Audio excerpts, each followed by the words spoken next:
Hello, hello. Hi, everybody.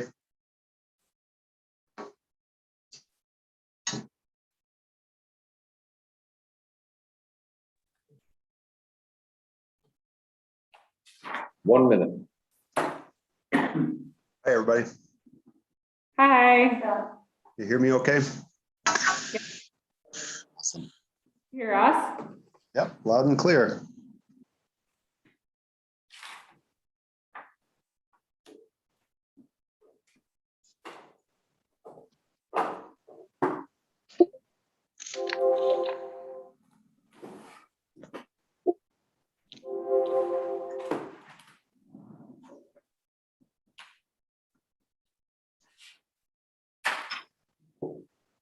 Oh, wow. It was this little guy. Oh, gee. I couldn't put line, oh, there.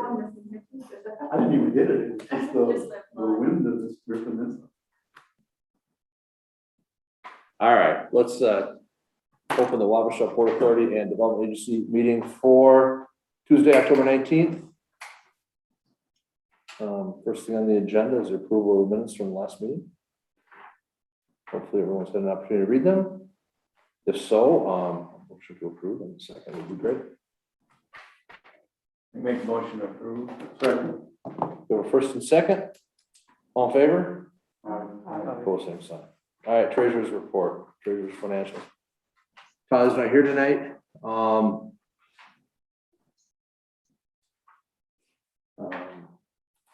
Is there any questions with respect to these? Anybody have opportunity to review them? Has our new treasurer reviewed? I talked to Tyler earlier this week, and so just to see, he said he kind of handles most everything, so. There you go. Pretty easy job. Yeah, So, It's the signature. yeah, exactly. It looks like we got, Jesse's payment for August, right? Mm-hmm. What about, Barry's? Do we know? I don't know. And do we know where we're at on our emergency loan program? It I shows, think that is a question every time we meet. Yeah. and I didn't, I Yeah. don't see anything, I see. And we can table these, we don't need to approve tonight until Tyler's back and we can talk to him Yeah. about it, rather than interrupting him. Okay. All right, He says he's at dinner, so, yeah, so no. okay.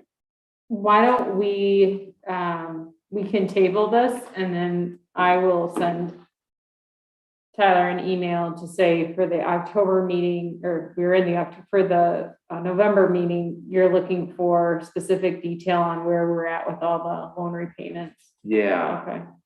would everybody agree? yeah. Okay, Okay, so we just table that then? okay. Paying bills, Okay. Flaherty and Hood. Times two. You want to take them separately or you want to take them collectively? Both seem pretty,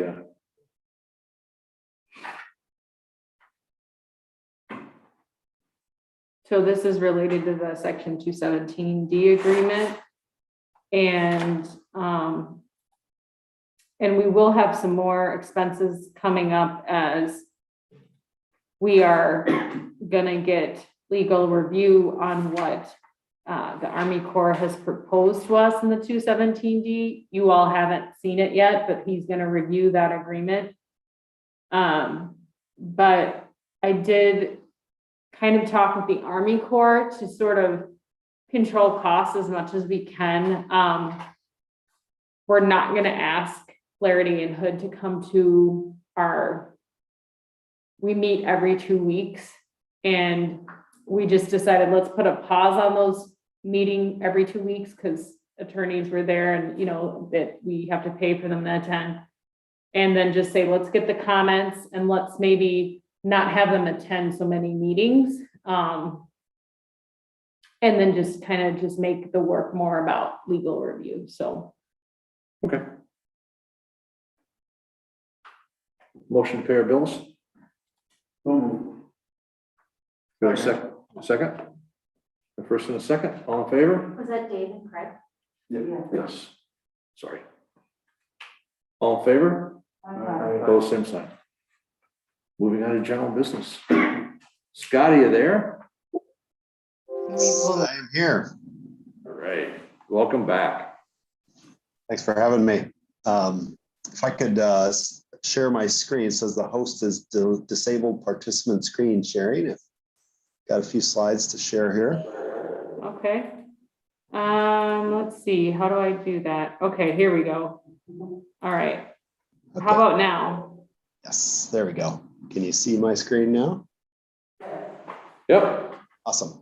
Well, hey, thanks everybody for giving me this opportunity. Not sure, I can't quite see everybody in the room there, but I'm Scott Lean, and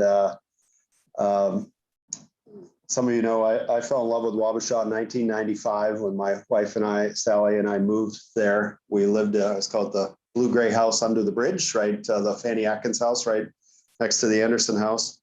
And we've lived there on and off, sometimes full-time, sometimes part-time since 1995.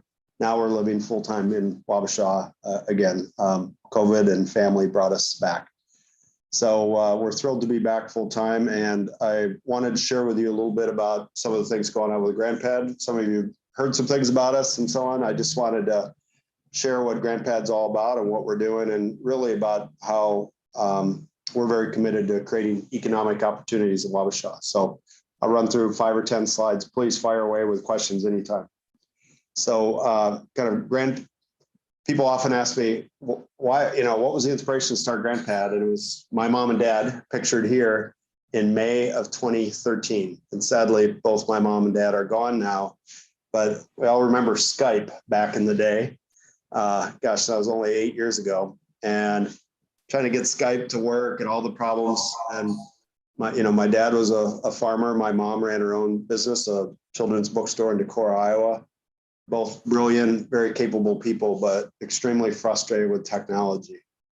And me and my son, Isaac, were both tech guys. We just started looking at this and go, wow, if our mom and dad and my mom and dad are struggling, I bet there's a lot of other people who are struggling too. Why is that? And what we quickly figured out was we, society, were forcing 80-year-olds to use technology that was designed by 30-year-olds for 30-year-olds, right? That'd be akin, we all know automobiles are designed for adults.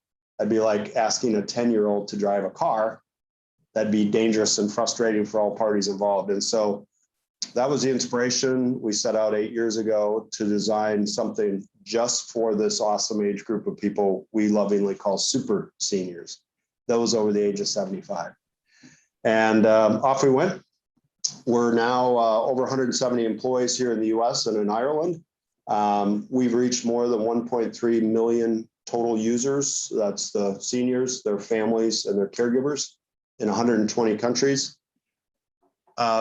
And we sell direct both to consumers directly, and usually it's 50-year-old son or daughter buying for 80-year-old mom or dad. And we also sell to large healthcare providers, what we call B2B enterprise healthcare. And we are extremely passionate about our mission, which is improving the quality of life for the seniors and their families. I'll talk more about that in a minute. Some of the healthcare partners we've worked with, you see big ones known like United Healthcare, Optum, a whole bunch of other senior care, senior facilities. Home Instead is a big home care company based out of Omaha, who's a big customer and partner. WellMed in Texas, so all across the country. And that's, our business is split about 50-50, about 50% direct to consumer and 50% with these big healthcare companies, where they integrate GrandPad into their care delivery system. So, and I just say that as background, the type of people we're hiring, people that have healthcare types of background is important to us also. Our locations, you can see we're all over the Midwest, Decorah, Iowa, where I grew up, Manly, Iowa, Wabasha, of course, Blooming Prairie, Spring Valley, Minnesota, New Prague, Chester, South Carolina. We've been hiring a bunch of people down there. We're really trying to, get a spread across the country. We have an office over in Byron, Minnesota, Hopkins, which is where I am. We have a big office here in downtown Hopkins. We actually started out in California when me and my wife and Sally were living out there, Costa Mesa, Orange County. We've got a bunch of our engineers, and then Gorey, Ireland, which is County Wexford. We've got a group of about 15 employees there and growing, and they support our European operations. Any questions so far? I wanted to put up the pictures and names of the people. I call it the Wabasha metropolitan area. So this is kind of anybody who works for us within about a 50-mile radius of Wabasha. And we call Wabasha as one of our satellites, and we explicitly want to hire people in that area. We don't hire people willy-nilly all over Minnesota or Wisconsin, Iowa. We want people to be within a 30 to 50-mile radius of one of our satellite offices. Wabasha, we have an office downtown, as many of you know, right next to the hardware store. And then these are some of the folks we've hired: Andrea and Red Wing, Alicia in Arkansas. She's actually a Moyer originally from Wabasha.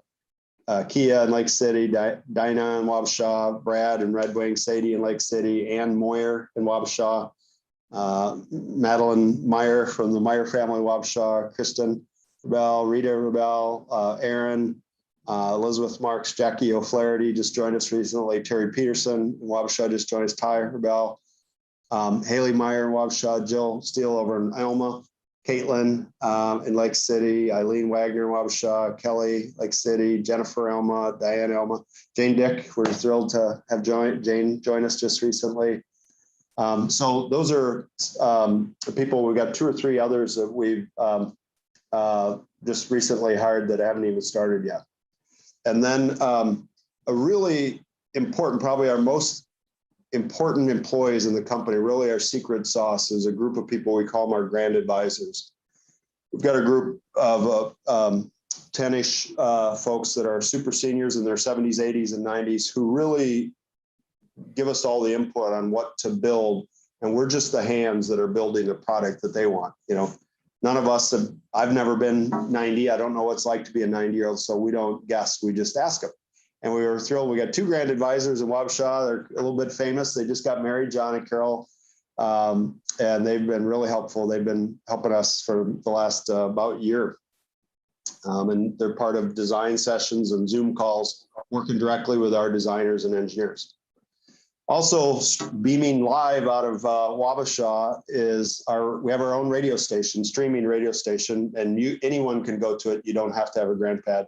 Just on your browser, you can go to grandpadradio.com and you can click and listen to that. And it's music and talk radio curated just for super seniors. So it's the kind of music that super seniors love, and got some real inspirational, good, uplifting talk radio. We have a partnership with a company called Growing Bolder, not Growing Older, Growing Bolder. And this is the author of this book, and he's got to be a good partner of ours. And we have lots of content from them. It's, about how to, real positive, uplifting, how to live a great life as we age. So that streams out live from Wabasha. The other connection to Wabasha, this brilliant lady, I don't know if any of you remember Anna, she's passed now, but Anna lived in Plainview.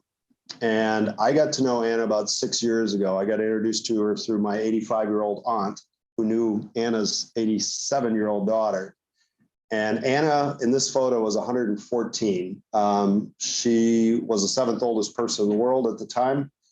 And she lived independently in this apartment in Plainview. I guess she lived out on a farm outside Plainview until like 110, 112. And then she thought it was time to move into town. Amazing lady, born in 1900. Quick aside, when so this is like 6-ish years ago. And when I asked her about things that really stood out in her life, what does she really remember that stands out? And I thought maybe World War II or, landing on the moon, these kind of things. Without a pause, she said, the Spanish flu epidemic in 1917. She said this to me 6 years ago. So I kind of tucked that away, and she told me all about that. What a terrible time. Everybody wear masks. You had to isolate. Sadly, lots of people died, and here we are. So I thought that was the first person I talked to that knew about that. So our mission in the bottom, we're focused on improving the quality of life for millions of seniors by reconnecting them with their family, friends, and caregivers. So you think about them in the U.S. There's more than 32 million people that fall into this super senior category. Standard technology is frustrating. It opens up scammer cyber attacks. So by giving them this tool that can really connect them with their family, friends, and caregivers, it can really transform their life and improve their quality of life. Now with COVID, it's a channel where they can deliver telehealth and remote care and so on through Grandpa. So, all kinds of challenges, loneliness, isolation, depression, the challenges with standard technology, cyber scams, and then so many folks that have dementia or vision issues or hearing issues or dexterity issues, all the things that happen to us as we age. And we've taken all those things into account. As an example, our big screen, easy to use. There is no password, so there's no password to forget. There is no password. The Wi-Fi is built in. It uses 4G LTE cellular data. So all those things, we literally can ship this to 90-year-olds. We do it every day, and they're up and running within a few minutes. And we do that because we focused on all pieces: the hardware, the software, the service. We've even redesigned our own box, our packaging, so it's easy to open. We've all gone to Best Buy or something. You buy something that's wrapped in that plastic. You got to have a hammer and knife to open it. And if I'm 90 and I'm taking warfarin and I cut my finger, that can be a catastrophic health issue. So all those things we take into account so that they can love it and use it. So like everyone these days, we're hiring and growing very quickly. And I think we really just want to get the word out. We're trying to tap into maybe people that, what I call the latent labor force, maybe some people that aren't even looking for a job, and just want to describe some of the uniquenesses and benefits, because we're extremely mission driven. We want everyone who joins us to join us because they're passionate about helping seniors and their families. So we really subscribe to this philosophy: do what you love and you'll never have to work a day in your life. So it's not just a job and a paycheck. It's like, I love helping people. So we're hiring 10 to 20 additional people right now. We're focused on the Wabasha area, and thank you. Many of you have already given me some referrals and recommendations. We've hired about 7 or 8 in the last month in Wabasha, but we'd love to hire another 10 to 15 more. I see someone else joining here. Hi, Emily. Emily's coming in. And so I think the key thing is all of our, we call it's customer care member experience agents. They get to work out of their own home. They just have to have internet access, and we give them everything else, laptop and everything else they need. They're working with seniors, their families, and caregivers. They have very flexible hours because we operate 7 by 24. So we've had some people maybe that have a full-time kind of 8 to 5 job that work for us in the nights and weekends. So it's supplemental income. And again, they get to work with seniors, and it's fun and rewarding. It's not collections or something that maybe is really painful and hard. And people get that 30-second commute. So on a cold January morning, they don't have to get in their car and drive to Rochester. They can walk across the room in their slippers and log in, and off they go. So we have very low turnover, and we really work hard to make sure our employees love it. So what I want to emphasize is there's multiple career paths. So people start, it's generally in the range of $16 to $18 per hour. If you're full-time, and for us, full-time is 30 hours a week or more. You get all kinds of great benefits, healthcare benefits, paid vacation, all the expected things. But because we're a growing company, there's lots of career paths. So these are a couple of real examples of our employees over the last few years. Someone who started as member experience, and they grew very quickly over a few years, and now they're director of strategic accounts, which is like a big consulting role working with major healthcare companies like United Health Group and Optum. So in this case, over 5 years, went from entry-level, part-time, hourly to very senior position. You know, we don't limit people. It's as fast as they want to grow. There's another person who moved into a technical career path in our QA team. And we've had people move into our QA team and then software engineering as well. This person over the course of 3 years. And then another one from being a member experience, hourly, part-time, to managing a large team of people. In this case, over the course of about 5 years, now they lead a team of about 16 other folks. So a number of career paths, depending on what people want to do, or if some people want to stay and part-time, hourly, that's fine too. Probably the thing that's most important is, and that makes the job easier, is we have happy customers. You can see us in the App Store or Google Play Store. I have like 4.9 out of 5, which is really hard to get anything over 4.5 stars, more than 10,000 ratings. And some of the things that we can't change these or modify them. This is what people say about us. So that obviously is a customer care. It's great to work with happy customers, and that's the majority of folks are that way. So that's really what I wanted to share. I'd love to take all your questions. I'll just leave this up. You know, if we're looking for ways to spread the word, we'd love to have hundreds of people working in Wabasha over time. You know, that's our growth plan. And any leads, whether it's candidates or just questions, people can contact me directly at this email address or phone number, or any of those GrandPad employees that I talked about. You know, they're our best salespeople. We do everything by referrals, and we actually play our employees referral bonus as well. So love to take any of your questions. Scott, this is Craig Falcom. So I was one of your customers. I have an older sister who she's a really good keyboardist, but she doesn't know software at all, so it confuses her. So she had no way to contact. She got 4 kids and all kinds of grandkids.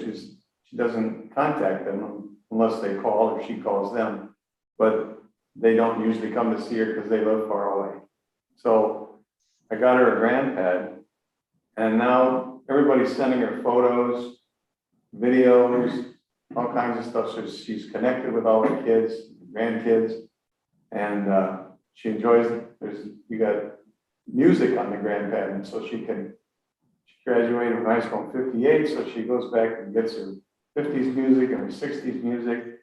So it's the kind of music that you can't really dial up on the radio. So she has a good use of it. She can use the video call to see what people are doing, talk to them face to face. She likes it. So it's a really good product, and it's working well for her. So thanks. Thank you. I appreciate that. I'm glad it's been helpful, and I'll just highlight to show that the music is a big important part of it, and we have all these curated stations. So if people don't know, if they like 50s, they can click on it. I don't know Frankie Lane. I don't recognize Frankie Lane, or here's Teddy Bears. So you know.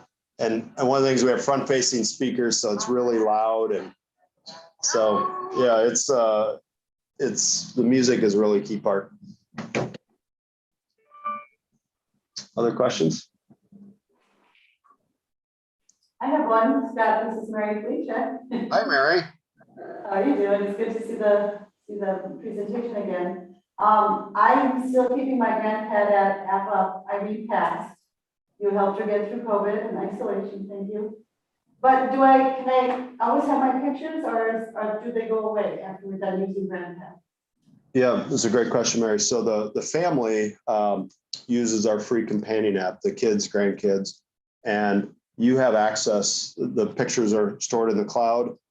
You have access to those ongoing. We don't delete those, you know, if the senior passes away and the GrandPad tablet is returned. So those are there. We keep those stored safely for you. Great, thank you. Hi, Scott. Kathy Anderson. How are you? Hi, very good. Thanks.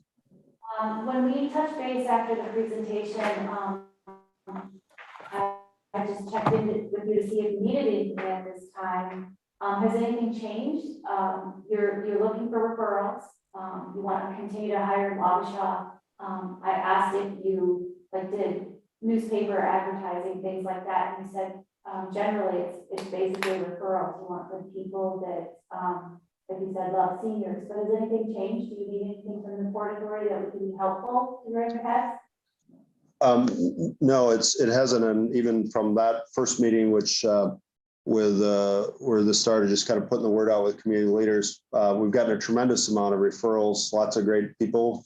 We have a very high bar for hiring. There's at least 4 or 5 interviews, but we've hired, I think somebody that saw the last presentation, there's a number of new faces there. There's several that I didn't list that haven't started yet. So it's the biggest thing that we need is just helping get the word out, spread the word and be on people's minds. We're going to continue to talk about it. We don't, you see, we do advertise in the Wabasha paper. We have a little column that's in there every week called Live Grand, where we're kind of giving tips. And so we just want to be visible in the community. We have the office storefront uptown. The reason we don't just advertise is what we found is, you've got to really sort through a lot to kind of find the gems in there. And so the referral bonuses have worked really well. And part of it's just, we want to pay our employees. And so we give, and I'm happy to share, we give a $2,500 per person who's referred, who we hire. And they get that over the course of 18 months. They get some right up front, and then some 18 months later. Our employee and the person they referred there, we're thrilled to do that, because that's just putting money in our employees' pockets rather than, on job boards and that kind of stuff. So we have people that are sitting at the volleyball game or whatever. They're like, who do I know in the audience? And then they're recruiting, and then, they're putting their name behind it. And so that's worked really well for us. Just right now, we're kind of growing faster than we can even refer people. We've got, yeah, go ahead. I'm sorry. Oh, I just said thank you. Yeah, no, thank you. I was just going to add, we've had some employees get 4 or 5 referral bonuses in a year. And, they love it. It's it motivates them. Scott, I know early on, a couple of years ago, this is John Friedmar. You gave a presentation to the Port Authority. I'm thinking, was it 5 years ago? Anyway, great success from then to now. And that's just fantastic. So good for you. We're happy to have you back here in town. So. Yeah, thanks for giving me this opportunity. I'll let you guys carry on. And again, thanks for all the community support. Everyone's been extremely helpful. And again, we'd love to hire hundreds of people over time in Wabasha. So. Great news. Thank you. Thank you. I'll sign off. Okay, bye. All right. Director's report. That's all you, Kathy. You have a lot of information. And Kathy, do you mind sitting here just to be close to the? See if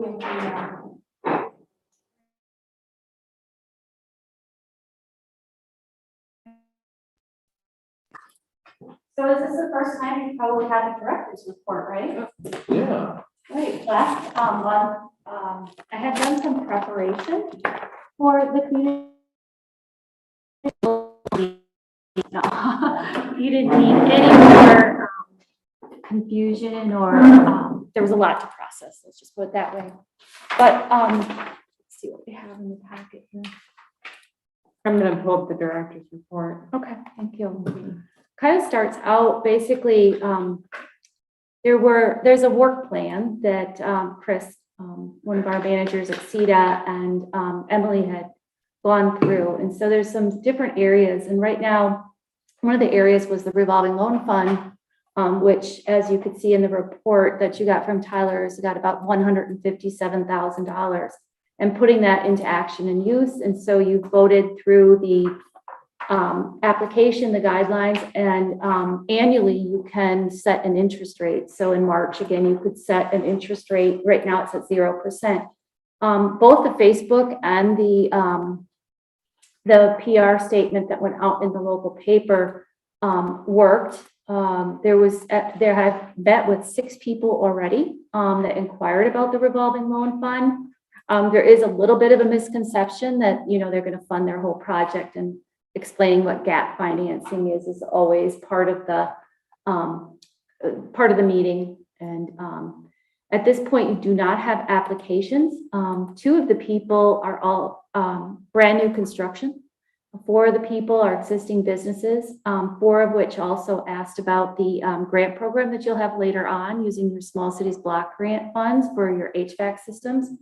And then just going out locally into a couple of the shops, 2 others have indicated that they would also like to be a part of the HVAC grant. So in the outreach, we don't have to click here to see my revolving loan fund spreadsheet, but I'm just keeping track of who contacts me, kind of a little bit of information as far as like, what is their address? Oh, Yeah, I was just gonna say that we do have the website updated, so if you, in your conversations, want to draw people to our new loan, it is all updated here, and so. Okay. and then the spreadsheet, you have access to my director's report. So if any of you want to go dig deeper into who the clients are, contact information for them, etc. I've got kind of 2 tabs there, and one is more a little bit private details, and I haven't even sorted through it. I'm just starting to take notes, etc. So I would pull that down at this point until later. Just not because it's not sorted well, but I really want to keep people's details semi-private while they're still working on their projects. And I think that's a key piece of it. And it'll be part of us creating committees, is who can I talk to about these folks, and who in the community, in the Port Authority, will help with that particular outreach, or at least be very aware of it. I was contacted about playground. Is there any matching grants? And CETA was contacted by a group that does a 1-to-1 matching grant. It's almost like they're sort of subsidizing the equipment. And so I've shared that with Emily. There was a nonprofit grant opportunity, and that went over to the chamber so that they could send that out to all of their members. And that's they have to make under $500,000. So it's a very small nonprofit. And so not every organization is going to qualify, but applications are through November 1st, and they can get up to $45,000. So if an organization reaches out, I can share more, and you can be ambassadors as well and share more. And then in talking on another program for another city with Mike Bubani, I happened to ask about the Sempra location. So Eagle Basin has a chunk of land that's right next to the lumberyard. And so if you should decide that a developer comes in and you want to decertify the TIF and take out part of that land that's right by the lumberyard, and create a new TIF district for their project, you could go ahead and do that. Mike Bubani is your financial advisor, and he would also walk you through any questions. He's always happy to come on for a meeting as well. But you do have that opportunity at Eagles Basin. So whether it's the existing builder there or a new developer comes in, you could offer some incentives to them. With the HVAC grants, we've been just working internally on some of the pieces, gathering what does the development agreement look like, what does applications look like. And right now, there's also a complementary program, and at the St. Paul Port Authority, they have federal funds. The program's called PACE, and you can use it not just for HVAC, but for any commercial improvements that have to do with some of the energy savings. It's supposed to be a net zero program. So over the course of 10 to 20 years, if you're insulating, if you're putting new windows in, if you're creating a more energy efficient HVAC system, you can go ahead and put onto your property taxes, and this is approved in Wabasha County as well, so Wabasha County participates. You can put a loan onto your taxes, and the money that you save is supposed to be the money that you pay biannually with your taxes. And so you'll have a 4.25% fixed interest rate.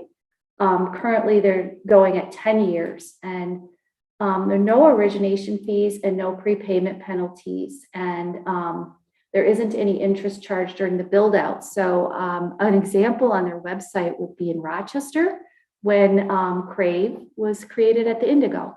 So that would be an example of someone putting PACE onto their taxes and how that could be used here locally. So when we get, let's say that you decide that you're $20,000 or $25,000 alone, but it's someone that's got a really big system, or it's a brand new construction project. You can go ahead and supplement. You have two ways to do it. You have revolving loan funds, you have a PACE program, and then you'd have the grant. So you have multiple opportunities to assist those different commercial building owners.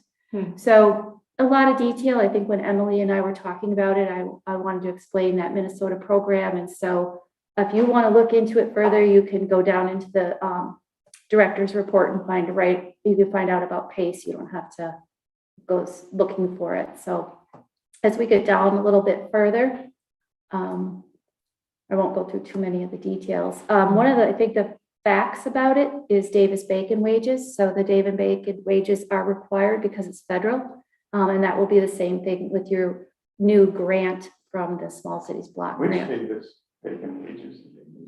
Davis-Bacon wages, it'll be for the heating and cooling contractors that that's what's used. Yeah, I applied for a grant, several years ago, but they said I had to pay Davis-Bacon wages. I said, that's fine, but they said that's applicable to Wabash. Well, So- let me tell you what it is, because I just asked her what it is. Okay,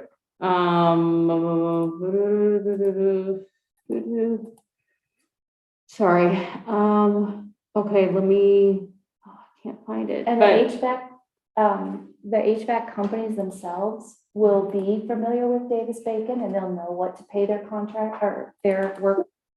but there's several regions around the state, so to lump Wabasha in with the Twin Cities. I don't know if they still do. Well, they did we'd that have in to check. 2006 or 7, that's when I applied. So And Sempra is also, it was through Sempra. Okay. Through Sempra. So it ends up adding a lot of cost to the project. Yeah, we got the dollar amount and I can send it out, but I'm hoping we looked it up for this county and, it was, And each worker that works for the HVAC is paid a little differently. So each, Yeah, they all have their own. Right. wages. Yeah. yeah, okay, but I've what dealt it with is them it's before. $35 an hour. On road projects, we didn't use Twin Cities wages. That's why I'm surprised that Sempra was using. $35 an hour is what they For have to what? pay an HVAC installer through the Oh, program. well, yeah, I mean, but gonna get it any cheaper than that. Yeah, and then, it's the value of 2284 with fringe, and that means the benefits, I'll have to look at the payroll. But the dollar amount that we'll be requiring here locally in Wabasha is $35 an hour for HVAC installation, so well, you have to pay the fringe too, don't you? plus the fringe. So Tyler Grabo has started, we were working, the three of us on the project together, and he started calling a list that Kathy provided him. They're mainly Rochester based, but so far everyone's like, oh yeah, we're good. We know what to do. So that was encouraging. So what we're hoping to do is give local businesses a list of contractors that we've already contacted that said, we're ready to work with that, because we don't want to put the burden of the business owners if they're all looking for HVAC contractors. It's just going to be so. All right. What's all included in the HVAC? Is that just heating and air? It's mainly, I have to write the guidelines still, but it's mainly, we have to make the linkage to improving air circulation in buildings. So it's a COVID-19 response program. So it's not just, I want a new HVAC system. we'll ask the businesses to illustrate how the new system is gonna improve air circulation in their buildings. So, my plan is just to ask businesses to explain that to us. And if it passes the common sense thing, Right. you know, it will. But it's around trying to improve air circulation in older buildings. No. Yeah. Speaking as a former commercial property owner, you didn't have an air circulation system, you had radiators. Yeah. And so a lot of these old buildings down there do have radiators, so if it's energy efficiency, I think that's what they're targeting. This particular program, but the one that City of Wabasha applied for DEED that we're trying to pair it for people together is focused on COVID-19. So I think what Kathy's trying to do for businesses is give them a package of incentives and try to work with each business to say what's going to be the best fit for your project. The next part of the report is the Rochester Area Builders was I was just updating other communities that I work with and asked if maybe Wabasha would like to be part of the Rochester Area Builders. And what you are listed as a government agency and you're a contributor. So there's no cost for you to be listed in their book. And so folks can look you up if they are, and you can contribute things. So let's just say that they're going to send a newsletter and you're doing your RFPs for a piece of city land or something. You can send that out to Rochester Area Builders. So I think it's good for you to have that connection. It's just another organization to collaborate with. And then right after that, I just actually sent information to the chamber on business assistance, and it's also on the Port Authority website already too, is different types of business assistance. So we've been, as different things come up, adding those items to Right here. navigating Okay, some of the great. different programs that are out there right now. So if you were a user of the City of Wabasha website and you went to business assistance, you would actually find some tools at this point for Thank you. navigating the businesses. Thank you. So that was just a start. Yeah. But every time, and can you go up just a little bit? Mm-hmm. I'm not sure what that was, annual ED grant. Oh, so basically right now, there's an economic development grant through SNF, $20,000. It doesn't mean that you have a project right now, but what I'd like you to do as board members is just remember that in the fall, if you have an economic development concern that, and let's say it was developing childcare, or let's say it was developing housing or promoting yourself a certain way, if it had to do with economic development goals, you can write for $10,000 up to $20,000. $5,000, but you can get some assistance through the Southern Minnesota Initiative Foundation. I've found them to be wonderful partners. So upcoming education, I believe that, again, you as ambassadors, some of you may want to decide that I can go with you, or you can go on your own, but you can go to the annual. Being that Rochester is such a close MSA, metropolitan service area, you want to know what's going on and get the forecast for the upcoming years. I've really gotten good information when I have attended those events, but I don't want to be the only one that goes. You may be very interested in doing the same. I'm fine with that. This is a really neat piece right here. We just had our Cedar retreat, and I'm sorry that's just a snippet, but Oh, the okay. cabin coffee. Oh. Mhm. So if you're going to do a request for proposal, if you're going to do information on the city website, this is what Cabin Coffee wants to know about you. They want to know what your traffic count is in the areas that you're offering. They want to see an easy in and out. They want to know the best morning side of the road. They want to know if they can be close to schools, retail, commercial, etc. They want to know town population, signage. They want to know if they can actually have some signage outside the community, lot sizes. So he presented he presented all of these items, and I feel like these are items that are just basic items too, that you want to make sure are just icons and seen on your website. So if a site selector other than Cabin Coffee that's shown us this snapshot is just looking at Wabasha, we don't even know they're looking at us, let's have this information on the site. So this is just a really good template of information to have on. Other coffee shops, that's very specific to them, wouldn't be part of the city website piece, but, and then once you get site specific, obviously we want to work with Public Works and have utility connections and things like that available for the sites. If it's a site that the city owns and you're putting out an RFP, then you can state all of that information on the information sheet. So that should be helpful. There is a resident recruitment program, if you want to click on that for just if you would like to go into that.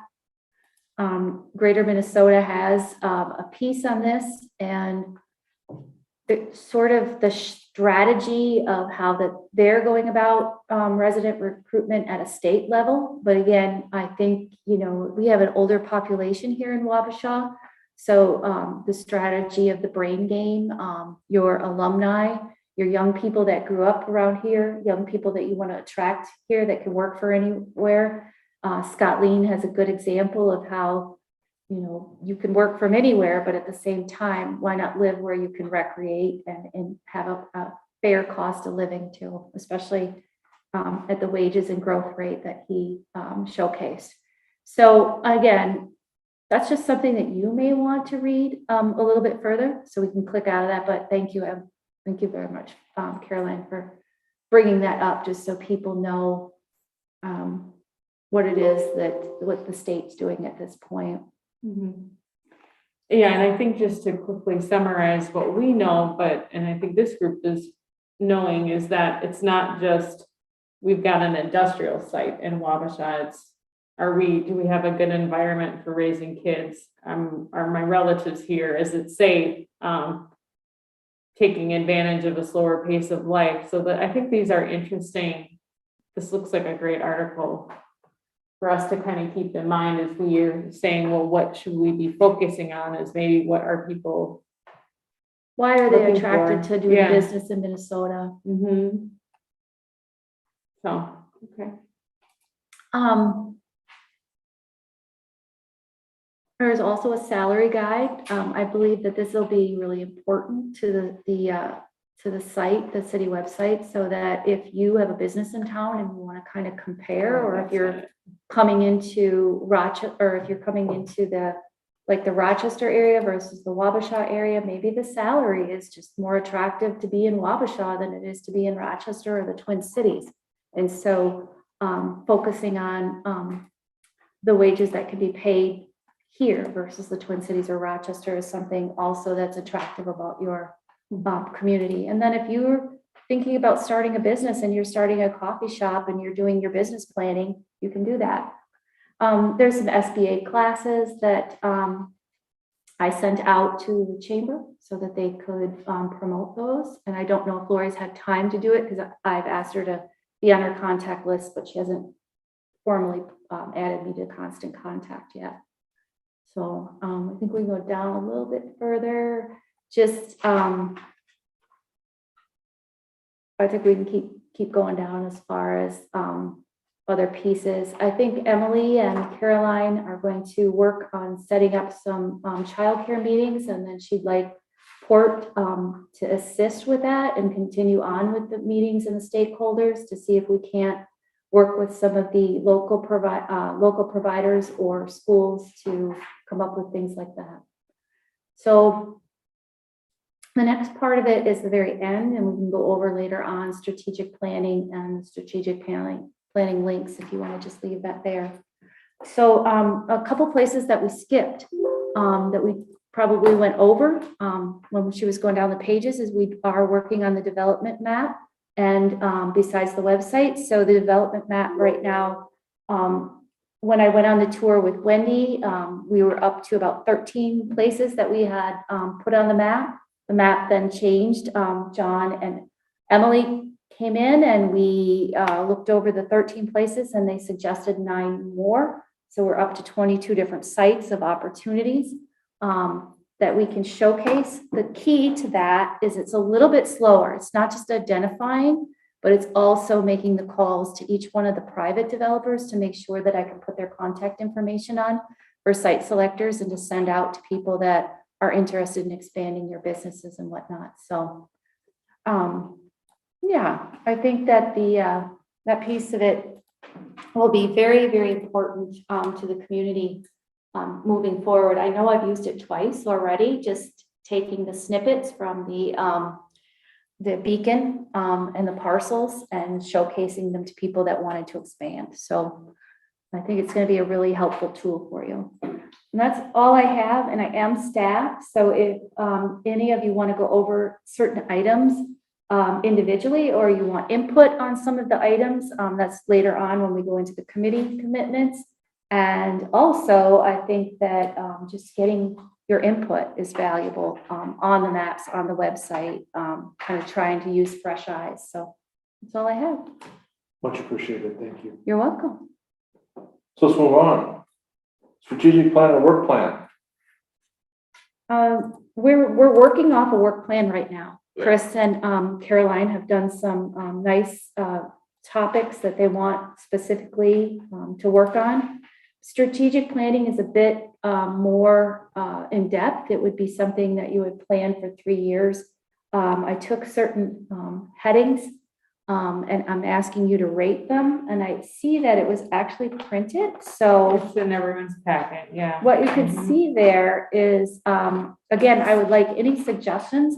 This is the one that I did recently in EOTA. And what we did is we took the areas that we were looking at developing. And when you see on the top a 37 out of 40, or you see a 34 out of 40, I'm going to be asking you to rate what you want to work on in the highest priority. So there's about 14 areas to work on. We can certainly change or address them differently. You don't want to take the EOTA ones. I've already developed a strategic plan sheet for you that we can go through and work through. After you rate them, we'll put that into the strategic plan, and then we will go ahead and come up with different goals under those and they will be prioritized by how you have decided you want to work on that. And it's very interesting. Attracting and retaining the residents was very high priority, for instance, in EOTA, but maybe for you, it's childcare, where we already developed a 99 unit or 99 client, they're called clients, center. So it wasn't as important to them. Outdoor recreation, you know, it didn't receive as high as retaining, but it's much higher than their farmers market or agriculture digesters and things like that, which would be outside. So for Wabasha, to start off with, I've got business support and development. So right now, you know that your loans, your TIF, tax abatement grants are are a high priority, but each one of you are going to feel a little bit different about that. You'll rate 5 as it's a very high priority to you, a 1 as a low priority. You have wonderful tourism assets around here. If that's important to you to build your tax base, Port Authority Economic Development, you know, we're always looking at how to build tax base and jobs. Building upon arts and culture, maybe something that is important to you, maybe overlooked, maybe not important to you. Building and supporting outdoor recreation, historic downtown, the ongoing revitalization, manufacturing and large industry. How about your industrial areas? How about areas that we have overlooked for possible rail spurs, things that are important when site selectors are out looking? Agriculture, digesters, farmers market, agriculture as tourism, development of housing, attracting and retaining residents that are already here. I think that is sometimes we overlook the people that are already here. We're so busy trying to attract someone else that we forget how important the existing residents are or existing businesses. Yeah. You know, development of events for businesses in the community. Right now, I feel that you have such a wonderful fundraiser for Grandpa's Barn. It provides you a lot of income. Is that the only event for businesses and community? You know, is there other things that we should be working on? Should we be working on a route, certain days, certain times for certain events? Sort of a supply and demand, and that would allow people to have workforce on hand when they knew it was going to be busy in the community. People could count on businesses being open at certain hours. Developing businesses around equity inclusion. I have to include that. It might not be a priority. It might be a priority for you. I don't know, but it's just such a hot topic right now in economic development, and a lot of grants go towards that area. Childcare, additional healthcare, which could be expanding the local hospital. And then maybe there's a few special items that are near and dear to you, or assets that are near and dear to you that you want to work on. I'd like to have your feedback on that. And I actually would like to know how important education is to you as board members. So every month I could introduce a new tool to you, for instance, PACE program.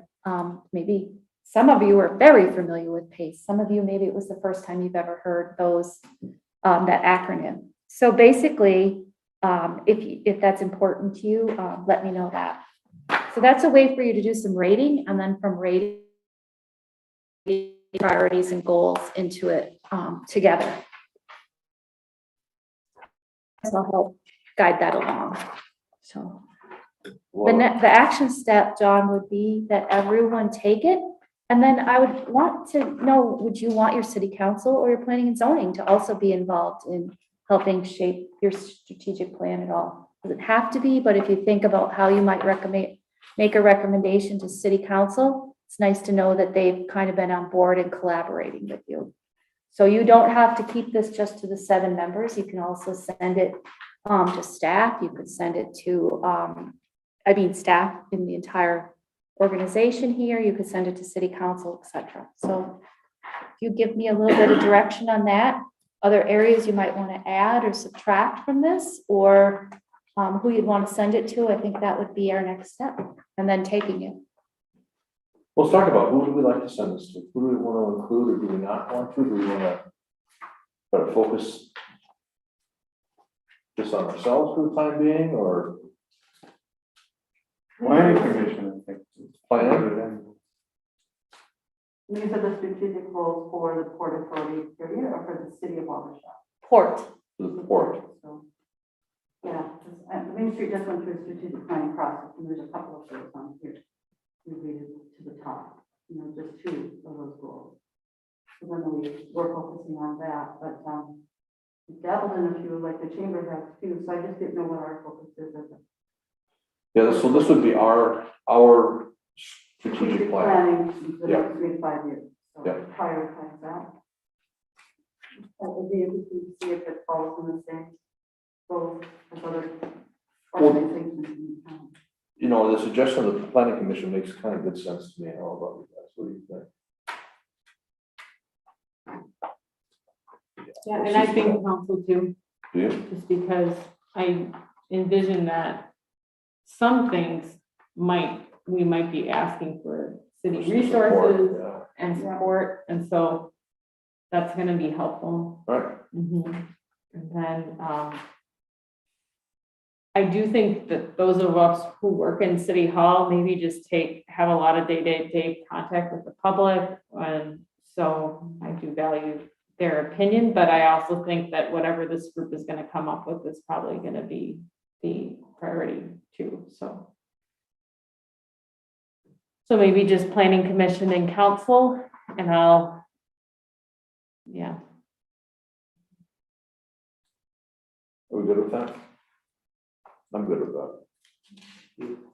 I'd ask, I think you 2 to take it as well. We ask our mayor to take it? And she's on council. Okay. All right. She's on. All right, very good. So let's try to get this done by next meeting. Okay? And we can work through the link, right? Right. Perfect. I will send the link out to you individually. I'll respond so that you have that right in front of you and open it up when you have, 10 minutes. The other thing I would just add is that the current sort of work plan that she's working on is also included in the packet after the survey. And it's something that I think I had developed, and Kathy is right on this list, and that's what she's currently working on it. And part of that was our economic strategic plan, so. So yeah, the number one goal was to get a strategic and work plan, review and oversight, develop the maps, business assistance, revolving loan fund committee, growth and attraction, and childcare committee and hospital growth. Fantastic. Thank you. So let's move to the next item, which is committee assignments. Right? So planning the agenda, I had shared with Caroline that I would like to be able to share what I know, where I don't have to do it with the whole group every moment until I'm doing the director's report, but let's just say that we're working on something like a loan committee. We need 3 people that see this revolving loan fund application, that are weighing in on it, that when I present it can also speak up and feel very comfortable that they've seen it before, and we can all make a solid recommendation. You will find that these loans will be more than $5,000. These loans might be 10% gap financing for a project. And if a project's big, it could be a $50,000 request. So we want to be really sure that we've done some of the due diligence as far as like their debt service ratios, their credit reports, got the bank letter of support, and all of the other items that we would be looking at.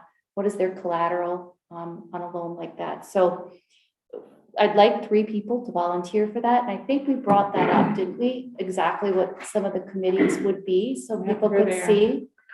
So a loan committee, housing. So I did have an opportunity to present to you today too about housing, that we can get to another.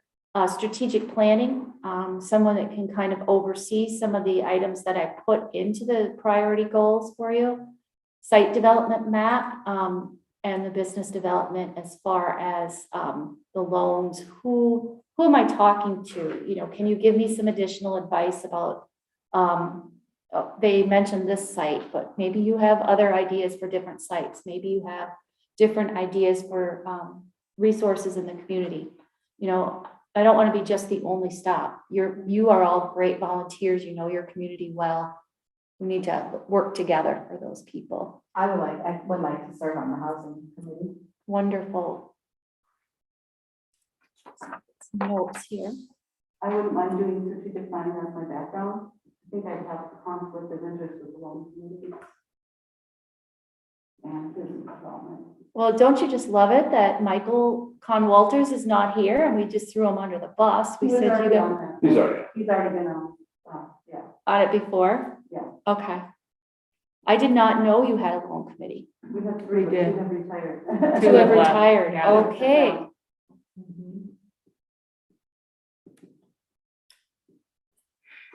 On the loan committee, it would be nice to have another banker, Corey. Yeah. Yeah, okay. So Corey, I was thinking about this when I was looking at this. Do you think there'd be a conflict? That would be my question. Do you guys want to talk about that before you say, you're gonna bring that back to talk about that at the bank and decide if that's. But isn't Ron at the bank? That's my point. Yeah, between, both of us Oh. being employed at the same place. Oh. Because you're my immediate thought. I was thinking actually you two for a while. And we do work on different levels. I mean, like if I did anything, it's at a consumer level, or Con is at a business level. Oh, so So maybe we're kind it's- of staggered that way. So tentatively you, Yes. okay? Mm-hmm. But I was thinking of you as well. So, but, I would do it. okay, And basically, I'm just going to send you the applications where I'm at with them. It might be at, I don't even have their application yet, but this is who I'm talking to.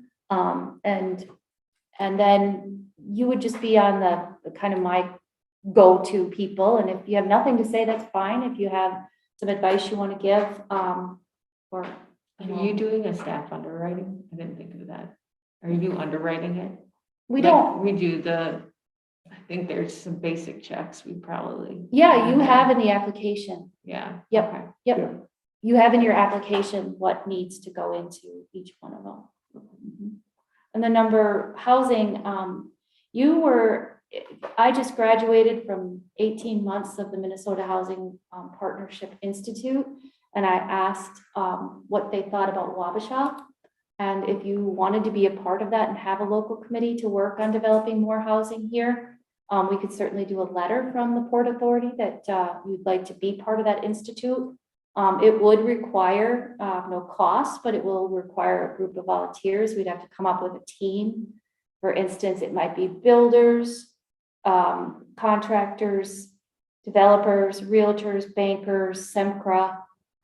If there anyone else from the HRA, somebody local that just has an interest in housing, you could actually even apply for the upcoming cohort if you want to.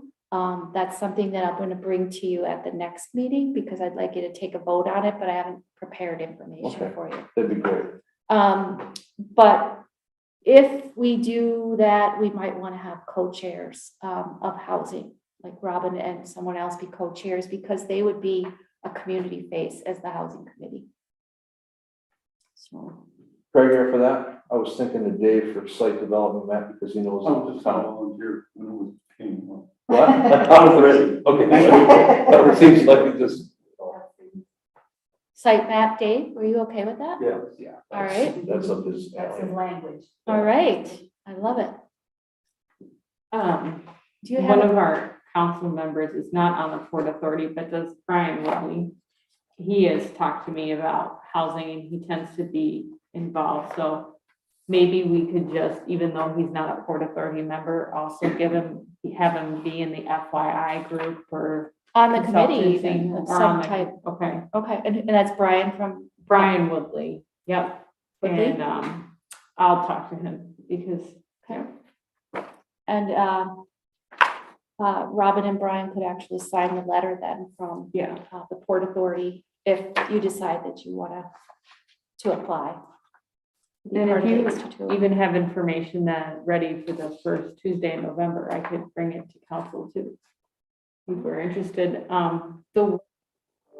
she described it, it's a facilitated group, kind of like childcare might be, that they are gonna help you come together, come up with a really specific goal and work towards it and be your kind of coach and mentor through that, whatever we come up with, whatever the housing project is. And she gave an example in Lanesboro, they were able to develop a church into 6 apartments as a result of the group. And then in Preston, they were already kind of moving along, but We were so far ahead already there with livability website for people when they want to come in the community with the Veterans Home Project. And then we were uncovering, our goal was to uncover the problem statement was there was no place to build in Preston. And we were able to uncover 167 lots and get some projects under development. And so we were pretty far ahead. We used some Smith grant money to enhance this website and do a lot of things. There's 2 videos. Yeah. You don't even want to watch the video. The developer video has concept.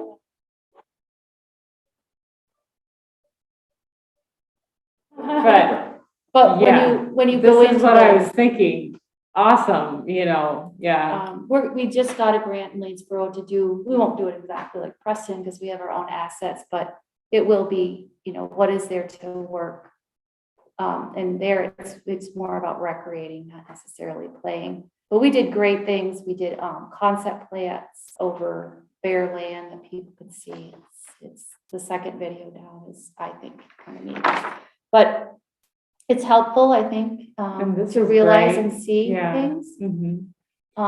I didn't do that beautiful graphics myself. We worked as a team. We hired Curve out of Rochester to make these videos. We hired, we worked together with the chamber to host the site. I mean, it's just they're very collaborative events. So I think it's worth, I think housing committees really get you centered. It really gets you centered as a community. That's really interesting. I like how I really like how this website lays out and it focuses on things that people want to know. Whereas, you know, if you go to Wabasha, it's our current website, and I mean, and want to just say what am I looking for and stuff, we don't really have that. And I like that you guys have called yourself the telecommuter friendly city. That's smart. It's a designation. Okay. I certainly can get it for you too, but Okay. it's a designation that you get out of the state of Minnesota. Okay, and this is what they were working on, this Minnesota Housing Institute, so. And then we'll be, Okay. working towards that in Lanesboro too. So back to the committee commitments. I don't think we filled them all, did we?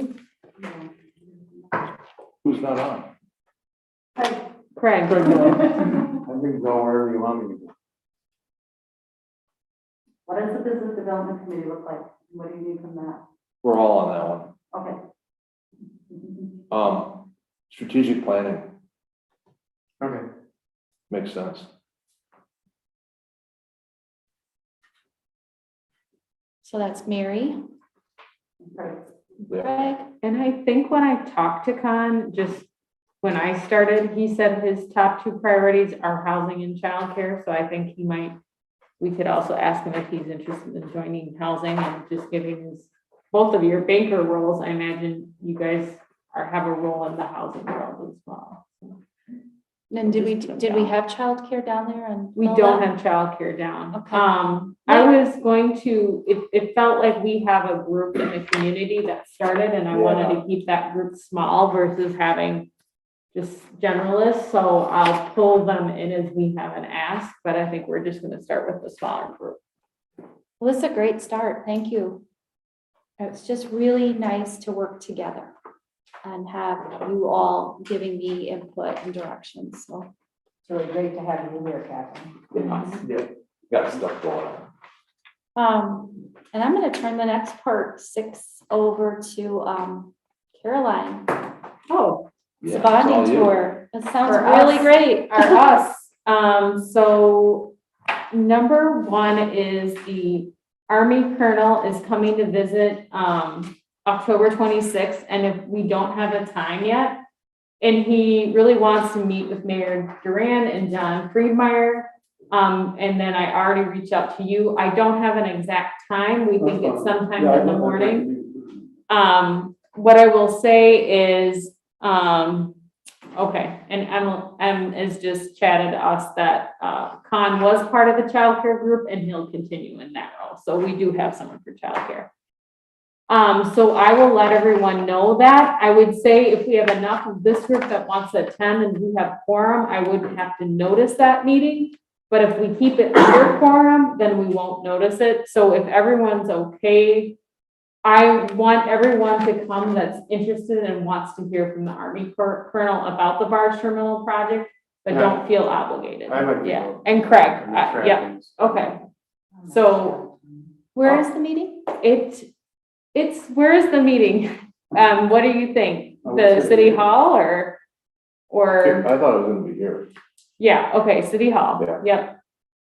And then November 10th at 1:00 in the Eagle Center atrium, although this is a moving target on Did you the say 1 time. o'clock? Or 10? November 10th. 1 Oh, o'clock? the October 26th, I will email everybody the Yeah. time. But the 10th. is- November 10th, I think, is it still 1 or did it move? So It's like 105. 105, Yeah. okay. So, that is, thanks to Representative Barb Haley.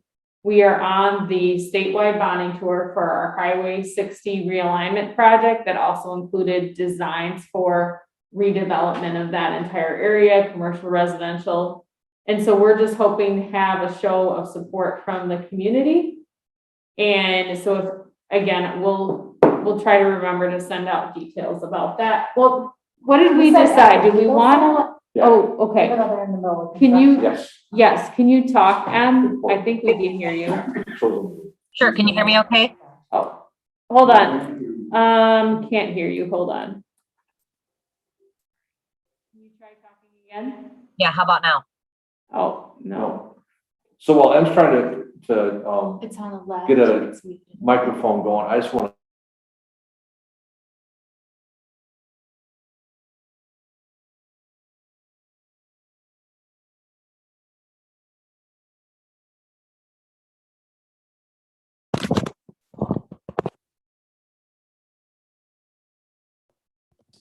This is a big deal, and Barb is behind them. So we're very fortunate. And the debate about where to set the location, it was determined at the Eagle Center.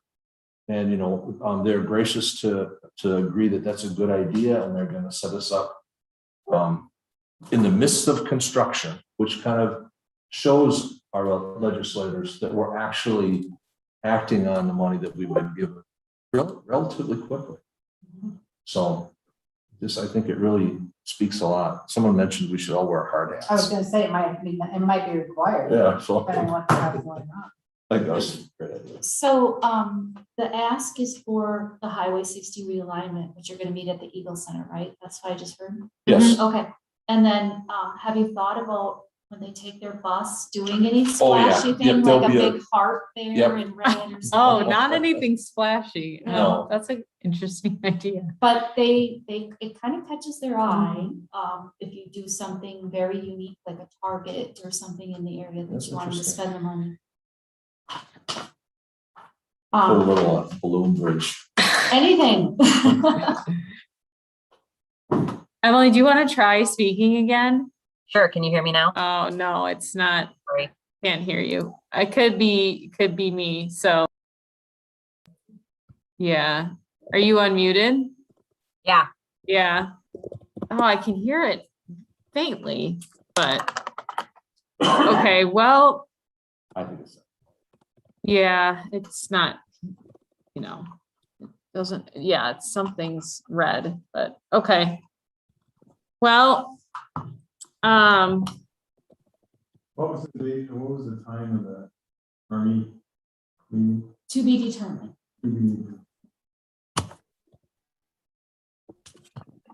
okay. All right, well, she added something to the chat. Speak on the rural resilience. So the theme is that we're gonna try to combine, can you hear me? Yeah. Okay. Try to, Your microphone is crossed out, so maybe if you open up your microphone. You see the red light on the. yeah. Do we touch that and we can hear them? No, I just didn't know. So no, it's not, All right. yeah. Alright. Sorry. I guess the important thing is you can hear us. So, the theme that we're going to talk about is rural resilience. And the idea is that both our barge terminal project and the Highway 60 project are building resilience for Wabasha into the future. And Em is going to make the remarks, and Bolton and Mank is creating a brochure, hopefully. I didn't think of the balloon bridge or whatever. Maybe you can help us with that, Kathy. But I don't know, anything else? So we want to Yeah. talk about the fact that these two projects impact us directly, but also impact, you know, us regionally, in a successful way, and it's in a resilient way. You know, we look at the barge terminal, and in 2017, that was a significant threat. You know, the Army Corps dredge material, and now suddenly it's an opportunity. You know, and it's an opportunity for not just the community, but for our region. And the same goes, you know, when we look at, you know, rerouting 60, that creates new development corridors for us, creates safer traffic flow for our community and for the traffic as well, the bridge coming to it. So all those different ways. I'm paraphrasing, my apologies, but, we got a little time, she's got time to polish it, and she'll be fine, so. I got nothing else on that. Great. Anything else? Oh, yeah, I wanted to bring up, I've been asked by Claire Abbott to come and answer some questions at the Isaac Walton meeting this month.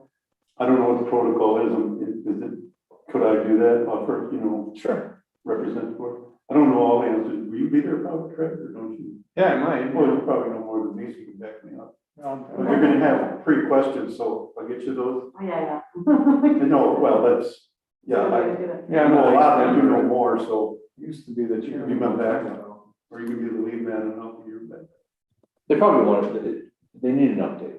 Well, That's they kind of do, what- because Claire has been pumping me, and it's all about what's going on, we don't know anything, and you know, It's how kind of a come this broken or that, and it's, what I try to get across to people is, don't you remember the Fitzgerald fiasco, what we got rid of? And then the school thing and pumping it across to that, and then trucking it over to Kellogg, this was the solution. Now you're trying to pump us, why are you doing this? That, that's what I Well, tell them want. that for about a year at least. Well, yeah. Dave, what is Claire's group, just for my minutes? I just have the word The Isaac Claire. Walton. Isaac Walton? Yeah. Thank you. And is that, I've always Also understood it to be an lights. environmental advocacy group, but is it statewide or just local to Wabasha? This is our local group. Okay. Yes, it's just local. Wabasha. They're local and vocal. Yeah, and I think, and the reality is, I think there'll be, our message isn't any different than the last time, which was probably 2 years ago, maybe 3 years ago. It's the That we same. spoke, and it's the same message, it's The the same. basic thing is moving sand from point A to B to C. Yep, That's in the safest, all we're least planning. threatening way. Yeah. Maybe they just need a fact card or a sheet, frequently asked questions, these are the answers, and then we do a handout, And so everybody's got the same answer, we're not telling them the story every time you talk to them. Their So we concern need is to the have all that too. Yeah. environmental effects of I know. more barge traffic in the river. and Those kind What of happens things. to the. Yeah, I mean- backlog? I talked last week, just bring myself up to date, how that's gonna work. And he went through it in detail and what it's gonna envision, what it's gonna look like, so Yeah. I feel real comfortable with that. And I'm also interested in. Yeah, Yeah, this is a new guy, this isn't the. yeah, the new. Yeah. I haven't been. Dave, once you get a copy of those questions, could I just have a copy of them? Maybe it's something that later on you'll want to put on the website so that anybody Yeah, can I'll get have a with Craig stock. too, stock He's questions, probably stock gonna make up answers. Yeah. Well done. so. Also, yeah, well, one other thing is that with the kernel, I'm working with Stephanie today on the real estate and getting up all these Yeah. units. It's just like, it was a year ago I talked to her and gave her the ROE and all that, and they were gonna come this spring. And then I talked to her 2 weeks ago and, she'll talk to Kevin, and then, when the wonder nothing. Exactly. And they're still working with the Coners, and that may take another year Yeah. before they can get across the bean field. And what is their plan? Once that's done. They keep digging holes in the middle and then they're gonna fill them up. And Coners plan is to mine the bean field and then they wanted to buy it. And To fill keep it. it a future site, you have to take out, but Coner doesn't want that, so he's not selling it. So that's, I wanna talk to Colonel and see what's the foresight on that land for site development. And it should be covered up if they're not gonna do anything with it. It's a sand pit and most of the other projects, it has to be covered. It's gotta be covered So you now. have some growth on it. They just keep digging in it and keeping it open, so. In fairness to them, it might be also helpful that we prepare them with our questions. So if you could just send me a quick email with that formulated and anyone else questions you want to ask the colonel, I think that they're gonna appreciate that. Absolutely. Oh, and if I could summarize it, because then I could just take care of it tomorrow, it's that, what is the future of the bean field or the plans for that? Is that, Yeah, what was there? I mean, I don't think they're gonna sell it, but why did they wanna buy it? That's. okay, Well, they want to run their No, they're gonna give them a 5-year easement, but why do they wanna buy it? Just so they could put sand there. Well, So the it's just- owner wants the gravel first, Yeah, after the but he gravel's doesn't want out. them to be able to haul out of there. See, once the original pit is full, and then they were gonna use that site for, like my business was, and everybody else to haul out of there. The Corner sells sand, see, and I know, I talked to Yeah, Chuck, right. and Chuck, was, the Corner sells sand. Yeah. They want that pit done, so that they can sell the sand that they're hauling over there from our port. They can keep selling it instead of giving it free, which I thought probably 200,000 out of there in 30 years, where he's thinking ahead, which you can't blame. No. They're all in their business. It's what it is. Yeah. But And I that's think one of the that beauties site- of this project, right? I mean, I it's- think that site should be completed and done, and be done with that railroad pit.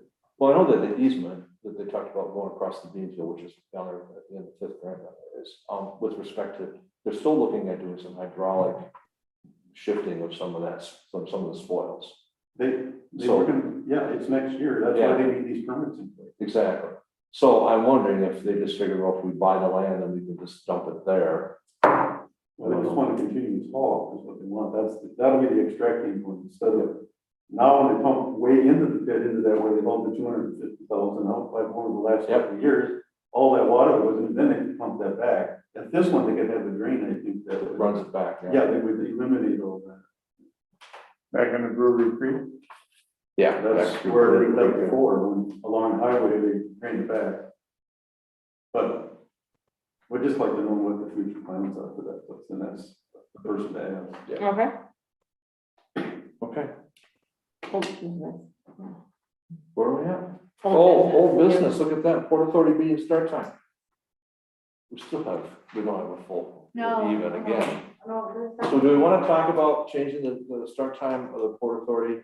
And meetings? I'll just add a couple things quick from the staff perspective is, that where I came from, there was a trend of moving meetings earlier. Just because I personally saw that like last meeting, even though we were virtual, by 9 o'clock, everybody was done. That makes for a long. Now, theoretically, we shouldn't ever have 2-hour meetings, just from a staff perspective, Kathy, myself, and Tyler.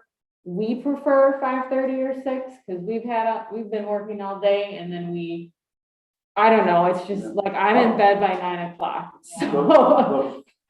5:30, don't most of the other committees did for the. Or 4. Listen, our I'd rather have it National earlier Eagle than Center 5:30. reenactment started at 3. Three, yeah. Yeah, I love it. a lot of We us did it can, well, or whenever. But, Whenever yeah. you want. Even 4, you're at least done by 6:30 or 6. Yeah. Can all the Rather than members- 5:30 to I mean, 7:30. What about the bank employees? Are they gonna? Well, I just, We're till 5 every day, so like 5:30 would be probably best. So, the Port Authority used to meet at 4 o'clock, right? Yeah, I think years ago. even the economic development. Yeah, the we did EDA years did as ago. well. It was always at 4. One of the things that I had an issue with originally is that these meetings are to be available to the public. Yeah, that's. Yeah. And, and as with the planning commission, city council, those are things, so we need to be available. So whatever time we set these meetings, we've got to be cognizant of allowing People who work. people who work to have enough time to get home, get organized and get here. So 5:30. Or meetings are tune in, reasonable. because I love this hybrid. Oh, yeah, this is, yeah. Yeah, or Yeah, tune I in. think 5:30 plus continuing the hybrid, I think we would achieve that, because Em and I discussed, we're almost getting more participation when we're 100% virtual than Yeah, we are. asking people to come to meetings in person or to live stream it. So I think that's also been a good change that we've been able to make.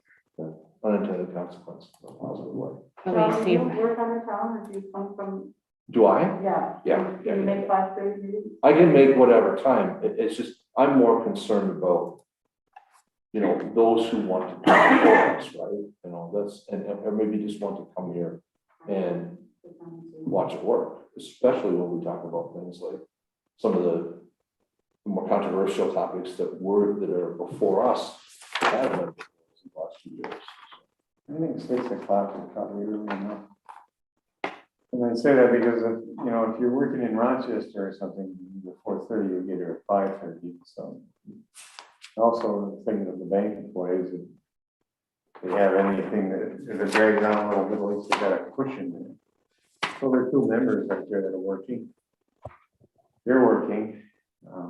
Yeah, it's not so convenient for staff because there's a lag time in there, but When I asked the question, I asked it of a bank employee because I was just kind of like, wow, you get done at 5 and then you have to be at a meeting at 7, and that was just like, that was actually burdensome. So when I was doing it, I just said, I'll put it on the agenda because I want to make sure we can retain really good volunteers.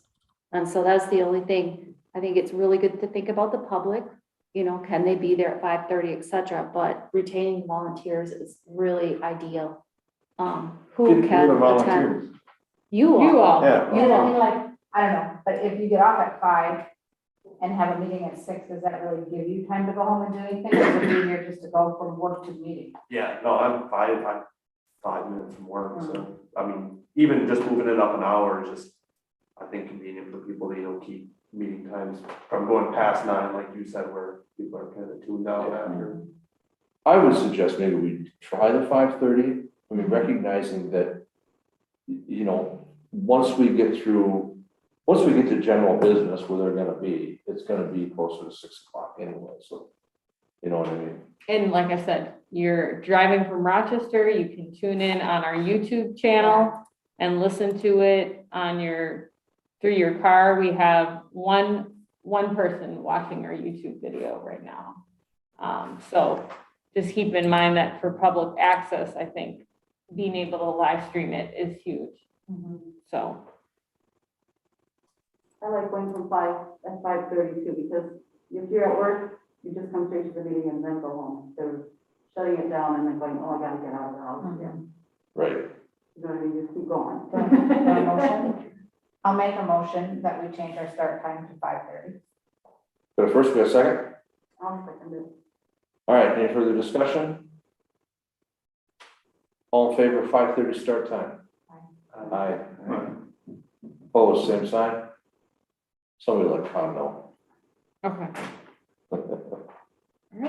There you go, 5:30, we need to make sure we get that out there.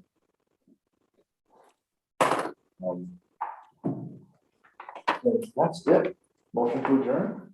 Probably not gonna make a balloon bridge, but I am gonna throw some ideas at you. What is the date of the next meeting? So I think I'm out. Those are hard questions. November 23rd, or 16th. 16th is the third. Actually, I have to teach that. Yeah, that's a tight one. Is there too many people gone? Do you need to readjust the meeting date? It might be on Zoom that day. Well, let's wait, we'll leave it at. I'm definitely at home. I can join virtually. I don't want to, because it's dinner time. I tried that before, it was pretty hard. All right, so We're meeting that at 40, yes. Oh. Thanks, vacation. motion to adjourn, Awesome. All right. second? All in favor? Aye. Who seconded? I'm sorry. Great. Of course. Emily, say something. Oops. Oh. We can hear you. Right. Sorry, I don't think it was me, but I know how that goes. So thank you. Bye. Thanks for joining.